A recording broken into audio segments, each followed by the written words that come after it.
Welcome to Get Real with Jack and Cindy, where the stories are polished and the advice isn't trendy. We talk houses, markets, and the life that happens in between. The wins, the screw-ups, and everything unseen. Hello, everyone, and thank you so much for joining us for another episode of Get Real with Jack and Cindy. I'm Cindy Morrison. And I'm Jack Wallace. Welcome, welcome. So did you have a good holiday? I did, yeah. Went and hung out with family at the lake and exhausted and sunburned, but other than that, Nice. I'm all good. What about you? Firecracker, boom, boom, boom.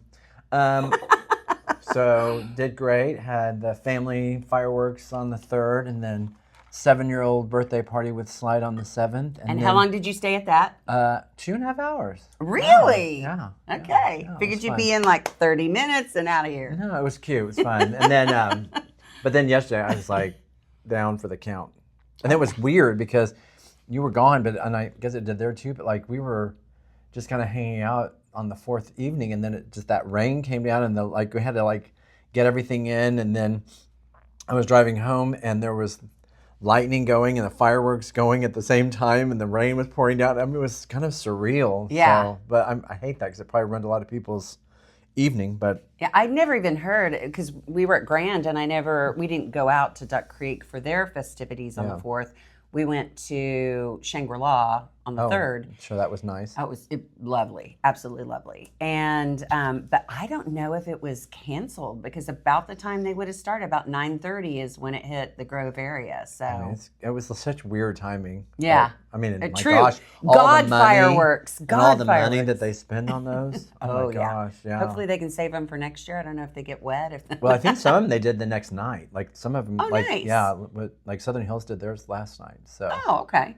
yeah. Nice. But anyway, everybody had a good holiday. So now we're on to 251 next year. Exactly. So, Exactly. That yeah. was very nice. Very nice. All right. So today we're going to talk about scams. Whether you're a buyer, whether you're a seller, whether you're an agent, there are lots of real estate scams out there. And I think the first one we should talk about is title fraud. So a lot of times they will send you something in the mail, This is a new thing. It's not new. It's now there's a form that every buyer has to sign, so they understand what that means.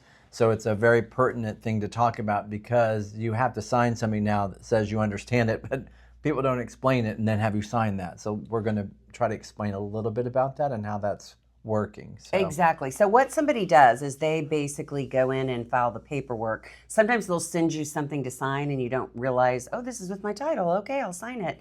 And they'll actually file to be the new owner of your property. Mm-hmm. So checking with your county assessor. And then they put a loan on it. And then they put a loan on it. Under your name. And then you have a loan you didn't know you had, and then they don't pay on it. And it's hard to prove that it wasn't you. And then, I mean, there's two different ways here. We're talking about one of them, they take possession of it, which is less common, I think, than what we're talking about with this, where it's like they do something that affects your title by putting a mortgage on it and then in your name, and then taking the money, and then they run, and then you're left with this mess. So you do own it still, or there's the ones where they do take it, and but it's like, well, if you buy it, if you take it, then an entity has to say they did it. It's interesting. Well, more so, they'll either do exactly what you said, take out a loan in your name, or they'll try to sell your property. Oh, interesting. And yeah, we've had a lot of instances where people have actually ended up in trouble as a buyer because they thought they were buying from the owner and they were not. This has happened with land and houses, particularly land, because nobody's there when you go visit it. But how do people sleep at night? I don't understand. I don't know. But it's really important that you just every once in a while check, with the court records, and just make sure your name is still on it. The good news for Oklahoma, we're a little more difficult, right? Because we are an abstract state. So you have a little bit more of a paper trail process in order to do that, where in other states that are not, it's a little bit easier to do those transactions digitally and fraudulently. So we're a little bit more covered, but it's still pretty easy to stamp and sign and file. And because it's really rare to be an abstract state, what that means, if you don't understand, it means you have documentation of the property all the way back to statehood. There's actually correct? a book, an abstract, and it tells the story of your property, and then that's what we use. And then when you go to sell it, they pull it out of storage and they update it with anything that's happened since your ownership. And then the other side gets to see that and examine it and say, okay, we accept this property, the lawyers and the title people. Right. And then it's brought up to date and then put back in storage until you go to sell it. So there is this book. So when things happen, that has to be updated. So it just keeps a little bit more of a, a stopgap in between. So I have a little rabbit hole I want to go down here. Okay. Actually had this. I sold a lot of homesteads or close to homesteads that back in the day, they gave you the abstract. So if you have grandmother's property, chances of that abstract being lost are pretty solid, which just means you need to pay to have that abstract rebuilt. So if you go through a lockbox or you go through an attic and you find an abstract, don't Which is throw a big it book away. that talks about property. Yeah, that's a big one in a state. A big When you boring find that, book is what don't it throw looks like. It's worth thousands of dollars. You know what's weird? There was a trend. We were selling them years ago whenever there was still like a lot of depression babies still at the end of their lives selling their properties. And you would find them, they would have in their floors, they have like a section cut out and they'd keep it in under the floor. Oh, wow.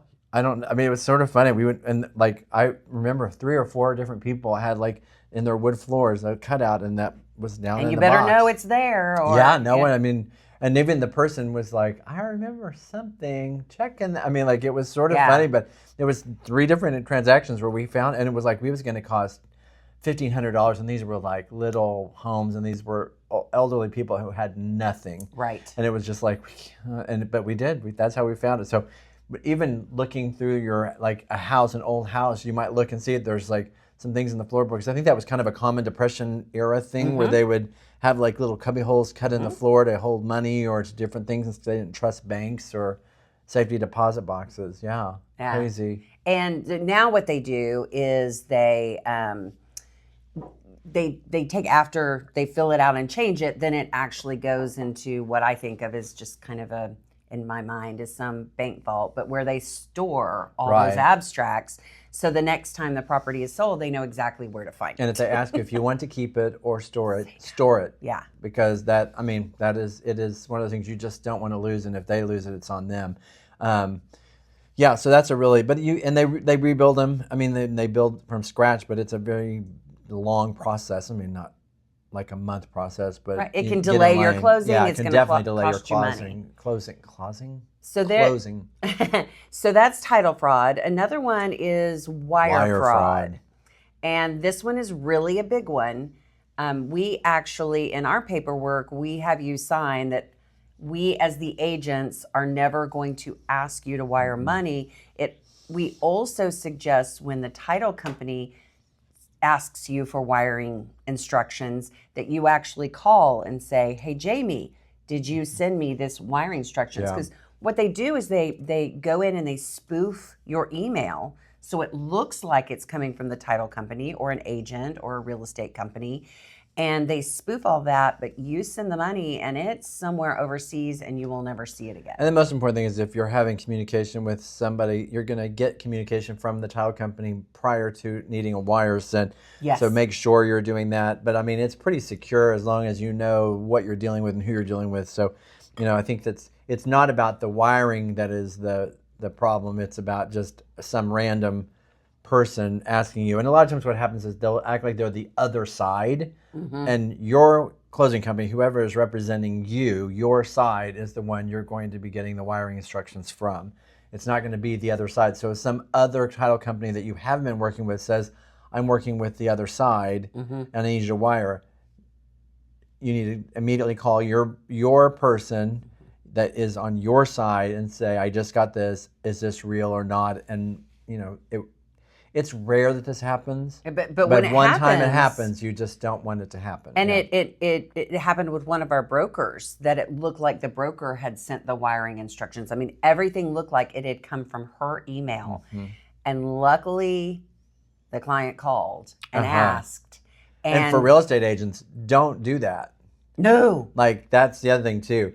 Your closer needs to handle all the sensitive information and do all that. Like, you can tell your closer, I need you to do this. And you can say to your buyer or seller, they are going to do this, and even put yourself on the email if you want, or have them do that. But do not be the person who's giving them that information. Exactly. It's tempting to want to do that because you're just wanting to make it, but that is not your job. And then it puts you in a real position, because if for some reason the number gets wrong or it gets taken, I mean, you don't want that responsibility. That is not your job.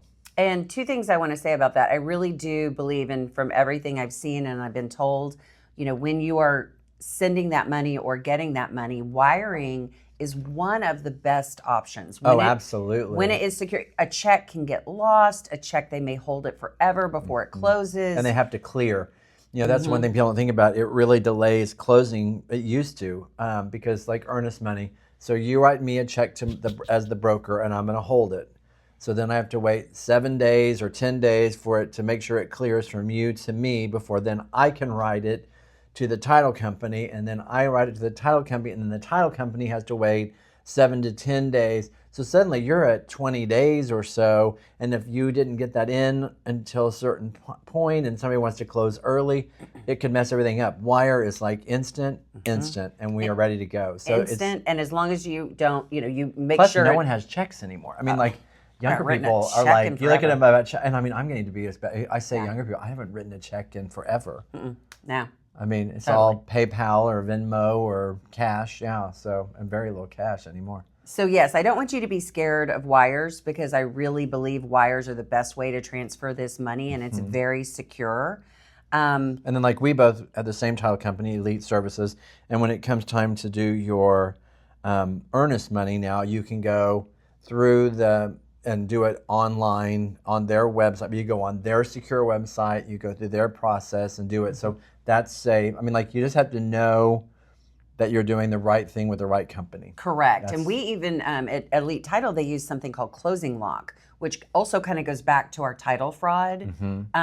They are going to make sure through... You are who you are. You are who you are. It's frustrating, but it's so important. And I've had people say, well, I don't want to fill anything else out. And I'm like, you don't fill that out, we can't close. They have to, this is to protect you. So, and what if somebody was sitting here with your property acting the same way, and they said, okay, and then they stole your property? We all have to play by the rules in order for this to not get out of hand. Exactly. So when it comes to either the wire fraud or the title fraud, having those processes in place are really important. The other thing I want to bring up with this is geared toward agents. Please don't use Gmail, your own personal Yahoo. When you are dealing with real estate, use your brokerage's real estate email. At least with our brokerage, it is covered. So if somebody hacked our account and asked you for money,